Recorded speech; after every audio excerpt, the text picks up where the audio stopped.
So let's start chapter 3, fiber to fabric. Fiber to fabric, a material which is available in the form of thin and continuous strand is called fiber. अब बच्चों क्या होता है कि एक ऐसा material जो कि हमें पतले और कॉन्टिन्यूस स्टैंड के रूप में स्टैंड के रूप में रेशे के रूप में मिलता है उसको हम फाइबर यानी कि धागा या फिर रेशा कहते हैं. The thin strands of thread that we see are made up of still thinner strands. और क्या होता है स्टूडेंट, जो हमें एक पतला धागा दिखाई देता है ना, जैसे हम एक पतला धागा देखते हैं तो अगर हम उसको नीचे माइक्रोस्कोप के नीचे देखें तो ये भी और बहुत सारे पत्ते पत्ते स्ट्रैंड्स का बना होता है और इनको हम कहते हैं फाइबर्स. यानी कि एक जो थिन स्ट्रैंड आपको धागा दिखाई देता है वो असल में बहुत सारे और पतले पतले रेशों से बना होता है. The cloth produced by weaving और knitting textile fibre is called fabric. अब क्या होता है कि जो भी हम कपड़ा बनाते हैं, कपड़ा कैसे बनाएंगे, इन फाइबर्स को हम क्या करते हैं, वीव करते हैं, बुनते हैं या काटते हैं, उससे जो भी हमारा कपड़ा बनता है उसको हम फैब्रिक कहते हैं. There are two type of fibers. Fibers दो तरह के होते हैं. One is natural fiber, other is man-made fiber. हम देखेंगे what is the difference. Natural यानी कि देखेंगे हमें it will be given by nature. ये हमें nature से मिलेंगे और man-made fiber और synthetic fiber will be obtained from the factory. So types of fiber. Natural fiber, the fiber which are obtained from plant and animals. अब हम देखेंगे हमें जो फाइबर्स हैं प्लांट से भी मिलेंगे और कुछ फाइबर हमें एनिमल से मिलेंगे. इनको हम कहते हैं नेचुरल, क्योंकि नेचर से मिला है, प्लांट से, एनिमल से. एग्जाम्पल क्या है, cotton, wool, jute and silk. See all these things. देखिए ये जो कॉटन है हमें प्लांट से मिलता है, सिल्क सिल्कवॉर्म से मिलेगा, वूल हमें शीप से मिलेगा और जूट भी पौधों से मिलेगा. तो कॉटन और जो जूट है हमें प्लांट से मिल रहे हैं, वेयरएज वूल और जो सिल्क है हमें एनिमल से मिल रहे हैं. तो all these cotton, silk, wool and jute are natural fibers because these are obtained from nature. Next is man-made or synthetic fibers. The fibers that are synthesized in laboratory. अब क्या होता है कि जिनको कि हम खुद बनाते हैं, नेचर से नहीं मिलते हैं, यानी कि फैक्ट्रियों में या मैन मेड होते हैं, उसको हम कहते हैं मैन मेड और सिंथेटिक फाइबर्स. और इसके एग्जाम्पल क्या है, नायलॉन, पॉलिस्टर, मखमल, फर एक्सेट्रा. क्या होता है, ये सारी जो चीजें हैं ये केमिकली बनाई जाती हैं. तो जैसे नायलॉन हो गया, पॉलिस्टर हो गया एंड ये हमारा मखमल हो गया या फर. तो जो आपने देखा होगा जनरली जो हम सिंथेटिक कपड़े पहनते हैं ना, वो सारे के सारे मैन मेड फाइबर्स होते हैं because these are made in laboratory और in the factories. Natural fibers. First of all we have cotton. Cotton is a soft, fluffy. अब देखिए कॉटन जो है, रुई जो है एकदम सॉफ्ट, फ्लफी जो है एकदम होती है, स्टेपल फाइबर, एक मेन फाइबर होता है जो कि बॉल के रूप में या फिर protective case around the seeds. क्या होता है, अगर कॉटन का पौधा अगर हम देखें तो बहुत सुंदर दिखाई देता है. होता क्या है, जो फ्लावर होता है ना, फ्लावर के जो सीड्स होते हैं, सीड्स के ऊपर ऐसे रेशे से लगे रहते हैं. ये जो कॉटन है हमें कहां से मिलता है, जो सीड्स होते हैं वो कॉटन प्लांट के, उसके ऊपर ये जो है रुई सी लगी रहती है. और ये कौन सी जीनस को बिलोंग करते हैं, गॉसिपियम, और इसकी फैमिली होती है Malvaceae. Fiber is almost pure cellulose. You know, in the plants, the cell wall is made up of cellulose.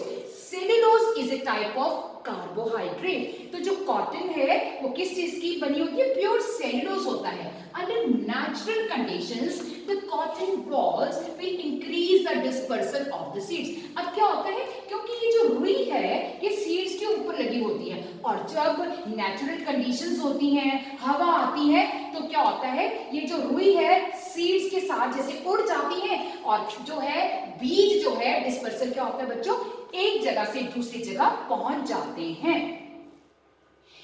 The fiber is most often spun yarn or thread and used to make a soft breathable textile. अब क्या होता है, ये जो सूत का जो धागा होता है, जो रुई होती है, उसको काटा जाता है, बुना जाता है और उससे धागा बनाया जाता है.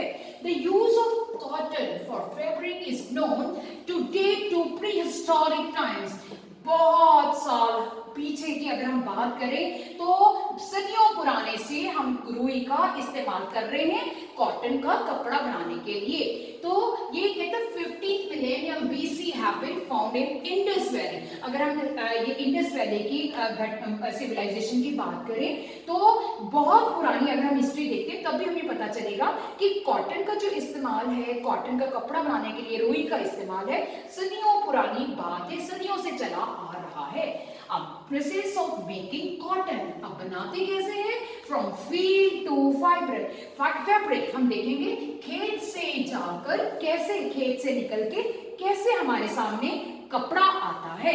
The process of making cotton transforms the raw fibers into threads, yarn and fabric in 3 steps. अब क्या होता है कि जो सारी प्रोसेस होती है, जो सारी क्रिया होती है, जिसमें हम रुई को इस कदर बदल देते हैं, जो रेशे होते हैं उनको धागे बना के और उनको फिर कपड़ा बनाने की जो प्रोसेस है 3 स्टेप्स में होती है. नंबर 1 है हमारी प्रेपरेशन, नंबर 2 है स्पिनिंग एंड नंबर 3 है वीविंग. देखना बच्चों क्या होगा कि 3 स्टेप, सबसे पहले प्रेपरेशन करेंगे, फिर स्पिनिंग करेंगे और उसके बाद करेंगे वीविंग और हमारी जो कॉटन है वो जो है कपड़ा बन जाएगी. ये देखिए बहुत सुंदर दिखाई देते हैं. मैंने आपको बोला है जब कपास के ये फूल लगे होते हैं और ये असल में क्या है, ये जो कपास लगी है बीजों के ऊपर, फ्लावर के सीड्स के ऊपर लगी होती है और बहुत सुंदर, और जब फूल है ना फिर वो एकदम से जो उसके सीड है एकदम से खुल जाते हैं और बहुत सुंदर जो है रुई के पौधे, कपास के पौधे दिखाई देते हैं.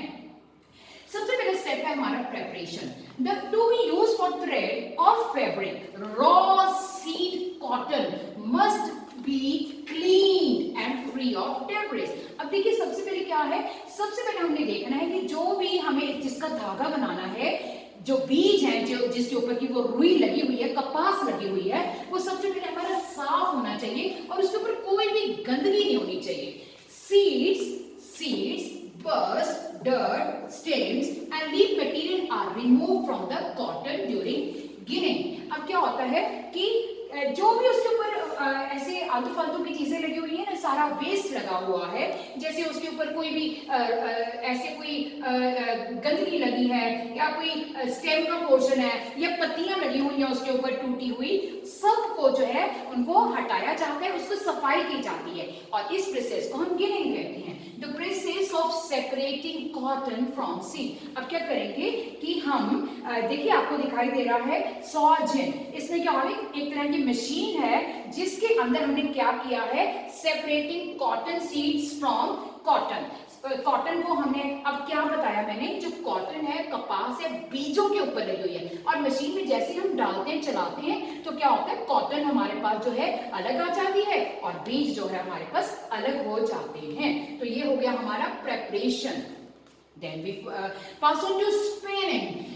A yarn is usually of substantial length and of small cross section. अब जो धागा हम बनाते हैं ना, अच्छी खासी उसकी लंबाई होती है. In the cross section of a yarn, there are usually a multiple number of staple fibers, short और filaments long. अब मैंने दोबारा आपको बताया of unlimited length. मैंने आपको बताया जो भी हम धागा बनाते हैं ना स्टूडेंट्स, उसके अंदर असल में और भी बहुत सारे रेशे जो हैं वो जुड़े दिखाई देंगे. आप ध्यान करिए, जब भी कभी आप कॉटन को हाथ में पकड़ते हैं और दूसरे हाथ से आप उसको जरा स्ट्रेच करने की कोशिश करें, आपने देखा एक चोट, एक जैसे धागा सा बन जाता है और उस धागे के अंदर बहुत सारी और भी आपको रेशे से दिखाई देती हैं. तो असल में जो एक यार्न आपको दिखाई देता है उसके अंदर और भी बहुत सारे पतले पत्ते जो है फिलामेंट्स होते हैं और तब वो बना होता है धागा. Then is yarn made out of staple fiber is known as spun yarn. अब क्या होगा कि जो भी ये यार्न बनाएंगे हम उसको हम बोलेंगे बुना हुआ धागा, because the staple fibers should undergo number of process stages so that the yarn can be of them. अब कहते हैं कि होता क्या है, ये जो धागा बना है इसको बहुत सारी स्टेजों से गुजरना पड़ता है, बहुत सारी स्टेजों से पास होता है, तब जाके ये रुई से एक जो है हमारा धागा जो है बनके तैयार होता है। और इस प्रोसेस को जिसमें कि ये सारी स्टेजों से जाता है उसको हम कहते हैं स्पिनिंग। एक तरह से उसकी जो है स्पिनिंग हो रही है, स्पिन हो रहा है, बुनाई हो रही है रुई की, और इस प्रोसेस को हम कहते हैं spinning. Weaving is a method of textile production in which, अब वीविंग में देखो क्या होता है, ऐसे अड्डा लगा होता है या करघा होता है, उसमें क्या किया जाता है, ये टेक्सटाइल जहां पे अब हमारा कपड़ा बनेगा उनका ये काम है, वहां पे क्या करेंगे, इन विच two distinct sets of yarn or threads are interlaced at right angles to form a fabric or cloth। तो स्टूडेंट्स क्या होता है, एक तरह से ना दो तरह के जो धागे हैं उनको आपस में इस तरह से बुना जाता है वीविंग के अंदर। देखिए समथिंग लाइक कि पहले जो है हम धागे को जो है लंबे लंबे धागे को ऐसे बुना लेते हैं और उसके बाद इनमें से छोटे ये दूसरे धागे पास ऑन किए जाते हैं, एक तरह से मैट जैसी लुक आ जाती है, तो ये इंटरलॉकिंग हो जाती है। इंटरलेस्ड हम कहते हैं, दो अलग अलग जो सेट्स हैं धागे के उनको आपस में इंटरलॉक कर दिया जाता है एट राइट एंगल, तो हमारा कपड़ा बन जाता है। ये देखिए आपने क्या किया जाता है, पहले सीधा सीधा बना फिर इधर से धागे पास ऑन इनके अंदर बुने जाते हैं और ये हमारे पास एक मैट के रूप में कपड़ा आ जाता है। अदर मेथड, तो वीविंग के अलावा और क्या करते हैं, निटिंग करते हैं। आपको मालूम है निटिंग जैसे हम सिलाइयों पे ऊन से हम स्वेटर बनाते हैं, क्रोशिंग करते हैं, फेल्टिंग एंड ब्रेडिंग और प्लेटिंग, और भी बहुत सारे तरीके होते हैं, जैसे क्रोशिया से लोग बना लेते हैं, शटल से बना लेते हैं।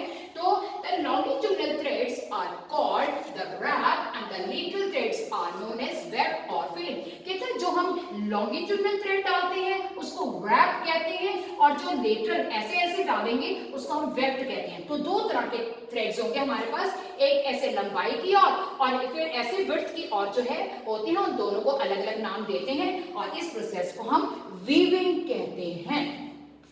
Next we pass on, after cotton we pass on to silk. Silk is a natural protein fiber. You know students, अब जो सिल्क है, सिल्क का जो धागा है वो किसका बना होता है, प्रोटीन का।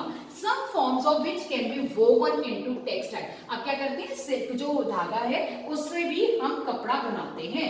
The protein fiber of silk is composed mainly of fibrin and it is produced by certain insect larvae to form cocoons। अब हम देखेंगे ये जो हमने सिल्क बनाया है, सिल्क जो प्रोटीन से बना है, ये एक खास तरह का प्रोटीन होता है जिसको फिब्रिन कहते हैं। और हम देखेंगे ये कहां से आएगा, हमारे पास जो इंसेक्ट होता है, सिल्क वॉर्म होता है, उसके लार्वे के कोकून से हमारे पास कुछ ऐसा आपको दिखाई देगा। अब आगे आपको बताते हैं कि सिल्क असल में बनता कैसे है। There are different types of silkworm produce different scales in terms of luster and textile। कहते हैं सिल्क की जो वॉर्म है ना उनकी भी अलग अलग वैरायटी होती है और जो अलग अलग वैरायटी के सिल्क वॉर्म होते हैं ना वो अलग अलग तरह के सिल्क को बनाते हैं, जैसे कि टसर सिल्क, मूंगा सिल्क, कोसा silk are produced by different types of silk moth। अब रेशम का जो कीट है वो अलग अलग तरह का होता है और अलग अलग तरह के कीट अलग अलग तरह का धागा बनाते हैं रेशमी, और जिससे कि अलग अलग तरह की सिल्क की वैरायटी बनाई जाती है। Mulberry silk is the most common silk moth. और जनरली जो हम सिल्क देखते हैं या जो जनरली जो सिल्क ऑब्टेन होता है वो जिस सिल्क के रेशम के कीट से बनता है उसको हम क्या कहते हैं, मलबरी सिल्क जो है वो, जो इसका नाम सिल्क मॉथ जो सबसे कॉमन है, मलबरी सिल्क मॉथ हम उसको कहते हैं। और उससे जो है हमारे अधिकतर जो ये सिल्क का कपड़ा उसी से बनाया जाता है। आप देखिए मलबरी सिल्क जो है इससे बना रहे हैं, मलबरी मॉथ से, एरे सिल्क जो है एरी मॉथ से बना रहे हैं, टसर सिल्क जो है टसर मॉथ से बना रहे हैं और मूंगा सिल्क जो है मूंगा से बना रहे हैं। तो आपको दिखाई दे रहा है यहाँ पे ये अलग अलग तरह के हमारे सिल्क वॉर्म्स हैं और उनसे अलग अलग तरह की सिल्क की वैरायटी बनाते हैं। नाउ सिल्क मॉथ अब कैसे बनता है, after they are laid by the silk moth, eggs are stored over a clean cloth or paper strip। अब क्या किया जाता है, जब जो है सिल्क का जो सिल्क का जो रेशम का जो कीट है वो जो एग्स दे देता है, तो उन एग्स को कहाँ रखा जाता है, एक साफ कपड़े के ऊपर या साफ पेपर की स्ट्रिप के ऊपर रखा जाता है। तो सबसे पहले जो है एग्स जो है आते हैं, एग्स जो है देता है ये। Then when larvae are hatched from eggs, अब एग से क्या निकलता है, छोटे छोटे लार्वे निकलते हैं। They are kept in clean bamboo tray, अब वो ना क्लीन सी बैम्बू की बांस की बनी हुई ट्रेज होती हैं और उसमें हम क्या रखते हैं, फ्रेश लीव्स ऑफ मलबरी, शहतूत होता है ना, शहतूत को बहुत टेस्टी जो है फ्रूट होते हैं, तो क्या खाते हैं ये शहतूत। तो हम क्या करते हैं, टोकरी के अंदर लार्वे के लिए खाने के लिए मलबरी के पत्ते रख देते हैं। Larvae feed on mulberry leaves for about 20 to 25 days। अब क्या करते हैं, जो लार्वे हैं वो मलबरी के पत्ते खाते रहते हैं और ऐसा कब तक चलता रहता है, 20 से 25 दिन ऐसा करते रहते हैं। आपको यहाँ पे दिख रहा है, ये देखिए क्या हो रही है, मलबरी का पत्ता आपको दिखाई दे रहा है, लार्वे हैं, ऑलराइट लार्वे हैं। और फिर हम देखेंगे कैसे कोकून बन जाएगा और कैसे सारी प्रोसेस हो जाएगी।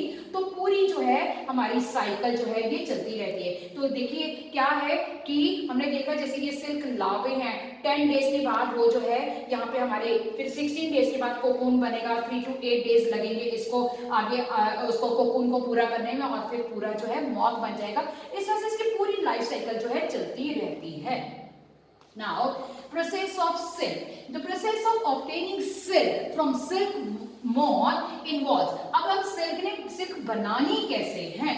Number 1 is rearing of silkworm. क्या करेंगे, सिल्कवॉर्म को हम उसको पालन पोषण करेंगे, उसको पहले इकट्ठा करेंगे, देन करेंगे रीलिंग, फिर उसको डाई करेंगे, and this is followed by spinning and weaving. ये सारी प्रोसेस करने के बाद कि पहले सिल्कवॉर्म को इकट्ठा करेंगे, फिर धागा बनाएंगे, रील पे लगा देंगे, कलर करेंगे और फिर उसको हम बुनते हैं और हमारा सिल्क का कपड़ा तैयार होता है। अगर एक बार दोबारा आपको दिखाएं तो आपको दिख रहा है कि यहाँ पे ये मलबरी के लीव्स हैं, ये हमारे कैटरपिलर्स हैं, फिर ये कोकून बन जाएगा और ये सारी जो है प्रोसेस की जाती है, कोकून को बॉईल किया जाता है और फाइनली इस तरह से मैंने जैसे अभी आपको बताया था इंटरलॉकिंग की जाती है वीविंग करने के लिए, और इस तरह से हमारा जो है सिल्क का कपड़ा जो है बन जाता है। ये देखिए कोकून, ये स्पेशल प्रोटीन का बना होगा और फिर उनको गर्म पानी में हम डालते हैं और कोकून के जो है उससे धागे से निकलने लग जाते हैं, बहुत सुंदर दिखाई देते हैं रेशम के जो धागे हैं और उससे बहुत सुंदर फिर कपड़ा बनाया जाता है। Next is wool.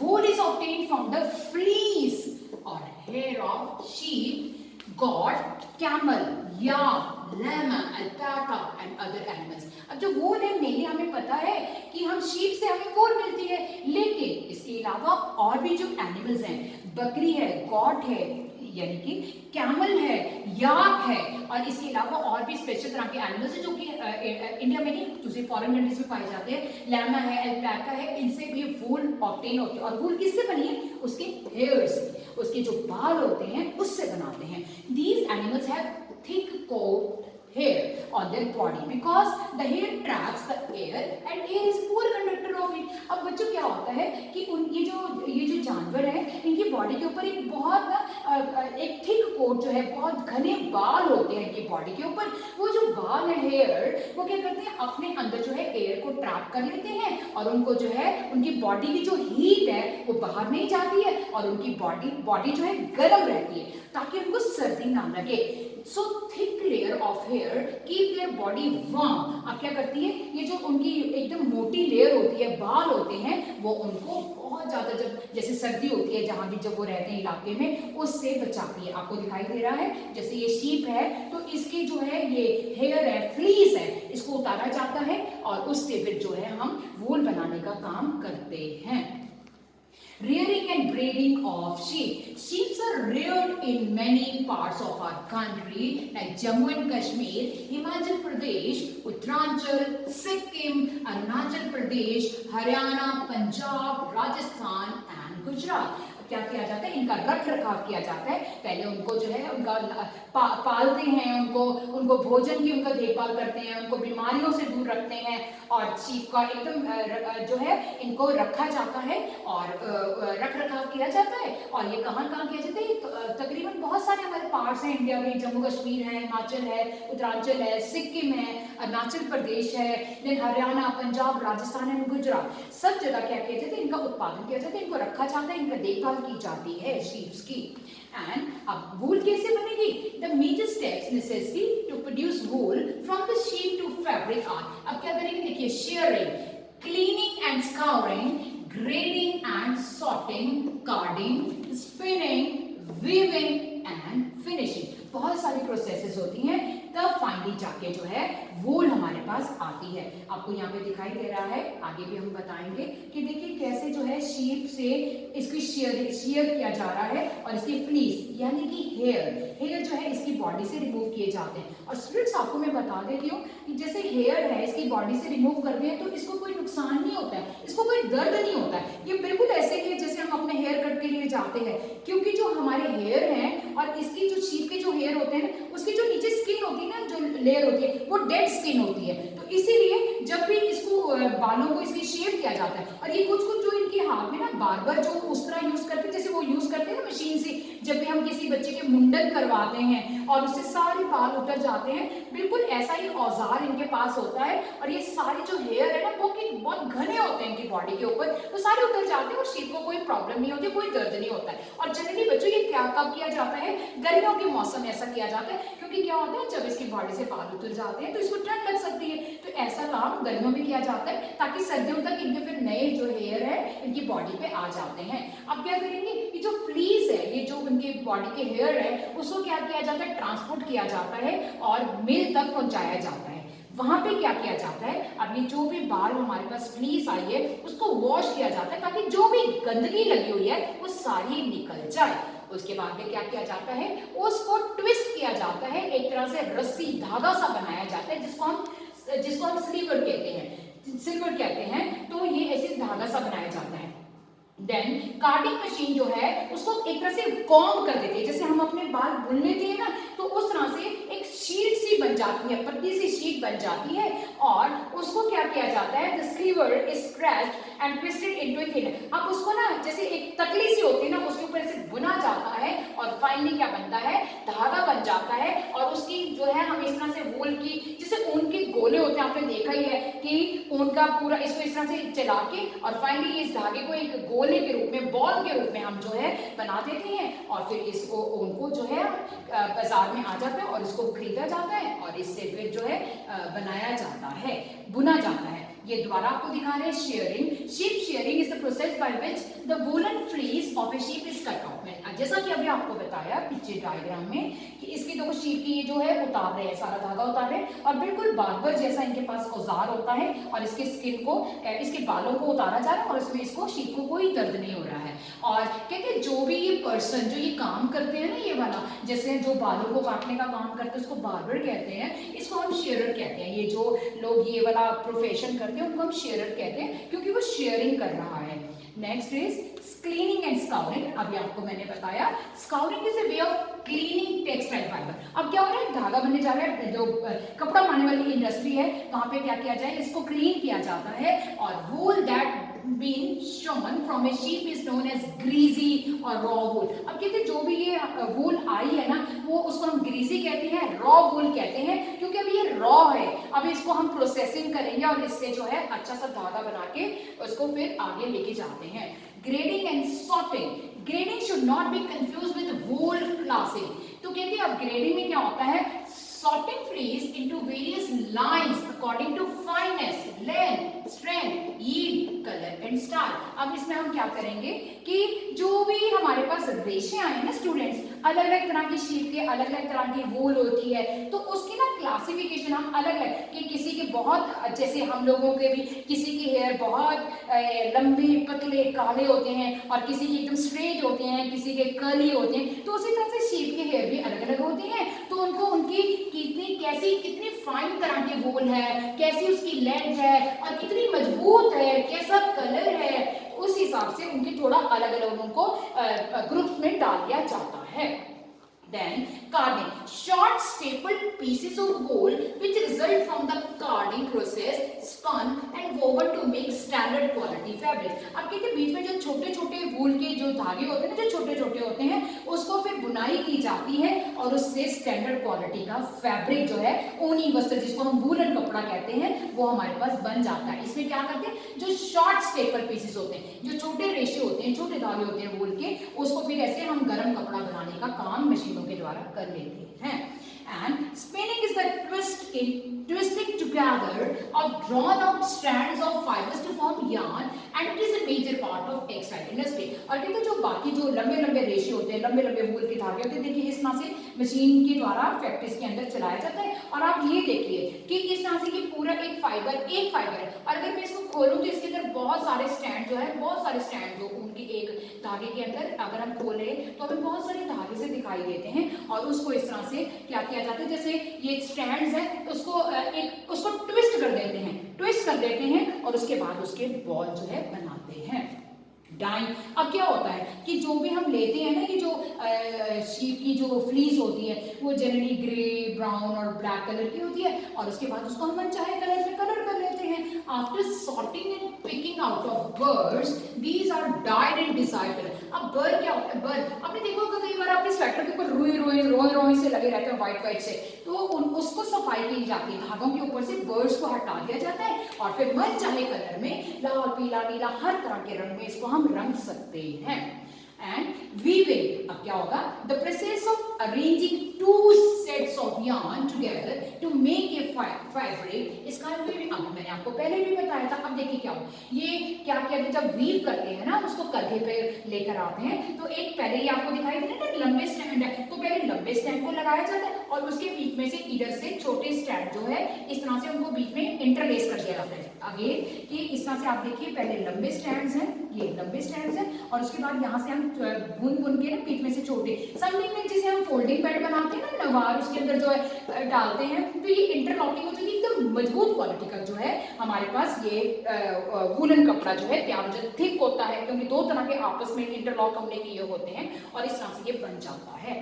तो हमने आपको बताया वूल कॉटन के बारे में और वूल के बारे में। अब है जूट भी क्या होता है, long soft shiny vegetable fibre. अब ये भी हमें पौधों से मिलता है जिससे कि हम धागा बनाते हैं। It is produced primarily from plants in genus Corchorus which was once classified with the family, Tiliaceae family को बिलोंग करता है। And jute was first used for making textile. देखिए बहुत पुरानी ये भी सदियों से चली आ रही है, तब जो है कहते हैं थर्ड मिलेनियम से, बहुत उससे बीसी से पहले भी कि देखा गया है, जिस तरह से कॉटन का इस्तेमाल सदियों पुराना है, उसी तरह से जूट का इस्तेमाल भी बहुत साल पहले से जो है मानव करता रहा है। अब कैसे जूट बनाते हैं, दीज आर, कौन सी प्रोसेस है, batching, carding, drawing, spinning, winding, these are the main processes. And और मतलब सारी प्रोसेसेस की जाती है, और क्या करते हैं हम, दो तरह का yarn जो है बनाया जाता है। The manufacturing process of raw jute are, अब क्या है, इसमें भी हम क्या है, तकरीबन सबकी जो प्रोसेस है वो अलग अलग सेम सी होती है। अब तो इस तरह से फिर जूट से हम धागा बना लेते हैं। तो बच्चों मैंने आपको नेचुरल फाइबर्स के बारे में बताया, और इसके बाद आप देखिए मैन मेड और सिंथेटिक फाइबर है। अब these are known as man made fibres, and क्योंकि ये केमिकल प्रोसेसेस से बनते हैं और पेट्रोकेमिकल, हम देखेंगे कि फैक्ट्री के अंदर सर्टेन केमिकल्स को डाल के फिर हमारे पास एक स्पेशल तरह का कपड़ा तैयार करेंगे, उसको हम सिंथेटिक कहते हैं, और उससे फिर हम जो है कई तरह के हम कपड़े जो है बना लेते हैं। जैसे हमने नेचुरल फाइबर से बनाया, इसी तरह से इससे बन जाते हैं। और सिंथेटिक फाइबर्स का बहुत ज्यादा यूज है हमारी रोजमर्रा की जिंदगी में। रस्सियां हैं, बाल्टियां हैं, फर्नीचर है, कंटेनर्स हैं, और बहुत सारी चीजें, एयरक्राफ्ट के पार्ट्स आप देखिए, शिप्स हैं, स्पेस क्राफ्ट हैं, और बहुत सारी चीजें जो है हम इससे बनाते हैं। देखिए पैराशूट बनाने के अंदर हम देखेंगे नायलॉन और इन चीजों का इस्तेमाल होगा, और फिशिंग नेट जो कि इतने मजबूत होते हैं बैग बनाने के लिए, ये सारे जो है जितनी भी चीजें हैं सिंथेटिक फाइबर से बनी होती है। और जो सिंथेटिक फाइबर्स होते हैं ना बच्चे, क्या होता है, अब उनका बड़ी जल्दी से सूख जाता है। जैसे हम कपड़ा धोते हैं तो बड़ी जल्दी से, क्योंकि ज्यादा पानी एब्जॉर्ब नहीं करते हैं, this means that synthetic fibres ड्राइज easily after washing. जैसे धोते हैं एकदम से जो है वो सूख जाते हैं, दे आर ड्यूरेबल, काफी जो है मजबूत भी होते हैं। It means that they can be use for a longer period of time, मजबूत होते हैं। They are less expensive, cotton की अपेक्षा, सिल्क की अपेक्षा बहुत सस्ते होते हैं। दे आर रेडिली अवेलेबल, कहीं से भी जाके हम इनको खरीद सकते हैं और इजीली मिल जाते हैं। They are easy to maintain and do not need extra. अब क्या होता है, जैसे ना सिल्क है या कॉटन का कपड़ा, आप देखिए एकदम से खराब हो जाता है, प्रेस करवाना पड़ता है हमें। और जो लेकिन ये जो सिंथेटिक होते हैं ना स्टूडेंट्स, इनको ना मेंटेनेंस इनकी बहुत आसान होती है, धोते हैं एकदम से सूख जाते हैं, और कई बार तो हम बिना प्रेस के भी इनको पहन सकते हैं, कोई ऐसी प्रॉब्लम, और चमक भी इनके अंदर होती है। तो हमें, और जैसे आपने देखा जैसे वूलन कपड़े होते हैं हमें ड्राई क्लीन कराने पड़ते हैं, तो इनको कोई एक्स्ट्रा केयर की जरूरत नहीं होती है, रख रखाव बहुत आसान होता है इनका। तो और सिंथेटिक फाइबर जो है देखिए बहुत तरह के होते हैं, जैसे रेयॉन है, पॉलिस्टर है, नायलॉन है, एक्रिलिक है, प्लास्टिक है, बहुत तरह के ये जो है अलग अलग वैरायटी में, अलग अलग कलर में, स्टाइल में, बहुत तरह के। और जनरली हम अपने पार्टी वेयर जो ड्रेसेस होती हैं ना, इन्हीं कपड़ों की हम बनाते हैं, क्यों, देखने में सुंदर होते हैं। अब फायदा क्या है कि ड्यूरेबल होते हैं, बहुत मजबूत होते हैं, डू नॉट रिंकल, इनके ऊपर सिलवट नहीं पड़ती है। They are elastic and can be easily stretch, बहुत इलास्टिक होते हैं और स्ट्रेचेबल से होते हैं। जैसे आपने देखा होगा बहुत सारे, आप आजकल जो बच्चे स्ट्रेचेबल पहनते हैं, पैंट्स पहनते हैं, तो स्ट्रेचेबल होती है, बॉडी के हिसाब से हमारे को एडजस्ट जो है वो कपड़ा हो जाता है। They are strong and can be sustain heavy load, और कहते हैं बहुत मजबूत होते हैं। It is soft and hands, it is use in clothing, अब बहुत सॉफ्ट होते हैं तो कपड़ा बनाने का काम भी कर लेते हैं, सिंथेटिक कपड़ा बन जाता है। और it is cheaper as compare to natural fibre की अपेक्षा बहुत सस्ते होते हैं। अब लेकिन थोड़े नुकसान है। अब नुकसान क्या है, they do not absorb moisture. अब क्या होता है बेटा, जब हम इनको पहनते हैं ना, हमारी बॉडी का जो जैसे पसीना भी है, इवन मॉइस्चर है ना, उसको एब्जॉर्ब नहीं करते। तो आपने देखा कई बार जैसे गर्मी के कपड़े मौसम में हम इनको पहन लेते हैं, तो ना हमें गर्मी लगती रहती है और हमारे पसीने को सोखने का काम नहीं करते हैं। Synthetic fibres can be affected if washed using hot water. अब कहते हैं जब अगर हम ज़्यादा गर्म पानी से इनको धो देते हैं ना, तो ये अफेक्ट हो जाते हैं, कई बार खराब हो जाते हैं। It catches fire easily as compare to nail. अब क्या होता है बच्चों, कई बार जैसे हम जैसे खाना बना रहे हैं या किचन में कर काम कर रहे हैं ना, और हमने सिंथेटिक कपड़े पहने हुए हैं, तो बाई चांस कभी कोई दुर्घटना हो जाती है, तो क्या होता है कि आग लग सकती है। और ये जो सिंथेटिक फाइबर हैं, कॉटन की अपेक्षा जो है बड़ी जल्दी से आग पकड़ लेते हैं। तो हमें जनरली ऐसा कहा जाता है कि किचन में काम करते समय हमें सिंथेटिक कपड़े जो है नहीं पहनने चाहिए। तो इसके साथ ही बच्चों हमारा आज का ये चैप्टर खत्म हुआ। आपने देखा किस तरह से हमें नेचुरल फाइबर जैसे कॉटन है, जूट है हमें मिला, ठीक है, और उधर से वूल हमने लिया, और कैसे हम शेयरिंग करते हैं, कैसे प्रोसेस करते हैं और हमें वो मिलते हैं। इसके अलावा कुछ चीज़ें मैनमेड होती हैं जो कि फैक्ट्रीज में बनाई जाती हैं। आई होप आपको सारा कुछ समझ में आ गया होगा। No problem, in case you just revise, go through your book, read your chapter. In case you have any doubts, so we will solve all the doubts. Thank you.